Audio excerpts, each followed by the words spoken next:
தமிழ் உறவுகளுக்கு வணக்கம் சொல்வது சக்தி சரவணகுமார். வெட்டியான் ஒருத்தன் பணத்துக்காக குழி தோண்டும் போது சிவலிங்கம் ஒன்ன கண்டெடுத்தான். அதை அந்த நாட்டு அரசர்கிட்ட எடுத்துட்டு போய் காமிச்சான். சுடுகாட்டில் கிடைச்சதை நீயே வச்சுக்கோ, சுடுகாட்டு சாம்பலை வச்சு அபிஷேகம் செய் அப்படின்னு அரசன் ரொம்பவே ஏளனமா பேசிட்டான். என்ன அப்படிங்கிறது தெரியாத இந்த வெட்டியான் அரசனுடைய வார்த்தைகள் ஏளனமானவை அப்படின்னு அறியாம பிணம் எரிச்ச சாம்பலை கொண்டு சிவலிங்கத்துக்கு அபிஷேகம் செஞ்சு வழிபட்டுட்டு வந்தான். ஒரு நாள் திடீர்னு பெய்த மழையினால சுடுகாட்டில் அந்த சாம்பல் முழுதும் கரைஞ்சிருச்சு. சிவலிங்கத்துக்கு அபிஷேகம் செய்ய சாம்பல் இல்லையே அப்படின்னு ரொம்ப வருத்தம். வரட்டிகளை அடுக்கி தீய முட்டி தன்னுடைய மனைவியிடம், நான் அந்த தீயில விழுறேன், ஏன் உடல் எரிஞ்சு கிடைக்கக்கூடிய எந்த சாம்பலை சிவலிங்கத்துக்கு அபிஷேகம் செய் அப்படின்னு சொன்னான். ஆனா அவன் மனைவியோ, நீங்க அப்படி இறந்துட்டா இங்க வரக்கூடிய பிணங்கள் சீரழிஞ்சிரும், அதனால் நான் குதிக்கிறேன் அப்படின்னு சொல்லி தீயில விழுந்துட்டான். இந்த ரெண்டு பேருடைய பக்தியிலும் திளைத்த பரமசிவன் உடனே இருவருக்கும் முக்தி அடைய அருள் புரிஞ்சாங்க.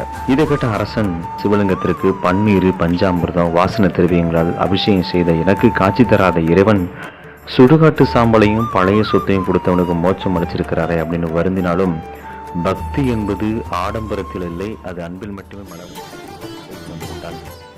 நாமும் இறைவன் மீது அன்பான பக்தியை பொழிந்து நற்கதியை அடைவோம்.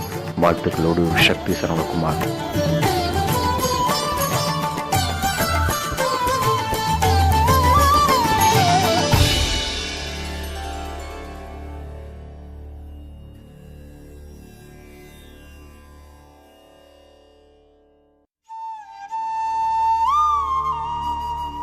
தமிழ் உறவுகளுக்கு வணக்கம் சொல்வது சக்தி சரவணகுமார். வெட்டியான் ஒருத்தன் பணத்துக்காக குழி தோண்டும் போது சிவலிங்கம் ஒன்ன கண்டெடுத்தான். அதை அந்த நாட்டு அரசர்கிட்ட எடுத்துட்டு போய் காமிச்சான். சுடுகாட்டில் கிடைச்சதை நீயே வச்சுக்கோ, சுடுகாட்டு சாம்பலை வச்சு அபிஷேகம் செய் அப்படின்னு அரசன் ரொம்பவே ஏளனமா பேசிட்டான்.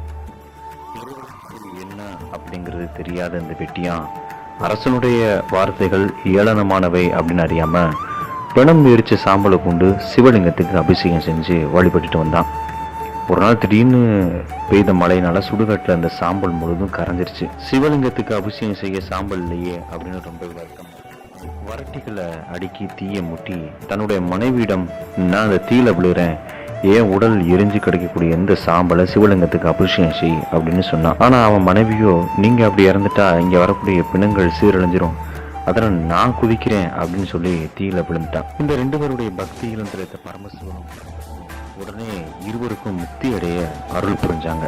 இதை கேட்ட அரசன் சிவலிங்கத்திற்கு பன்னீர் பஞ்சாமிர்தம் வாசன திரவியங்களால் அபிஷேகம் செய்த எனக்கு காட்சி தராத இறைவன் சுடுகாட்டு சாம்பலையும் பழைய சொத்தையும் கொடுத்தவனுக்கு மோட்சம் அளிச்சிருக்கிறாரே அப்படின்னு வருந்தினாலும், பக்தி என்பது ஆடம்பரத்தில் இல்லை, அது அன்பில் மட்டுமே மலரும். நாமும் இறைவன் மீது அன்பான பக்தியை பொழிந்து நற்கதியை அடைவோம். வாழ்த்துக்களோடு சக்தி சரவணகுமார்.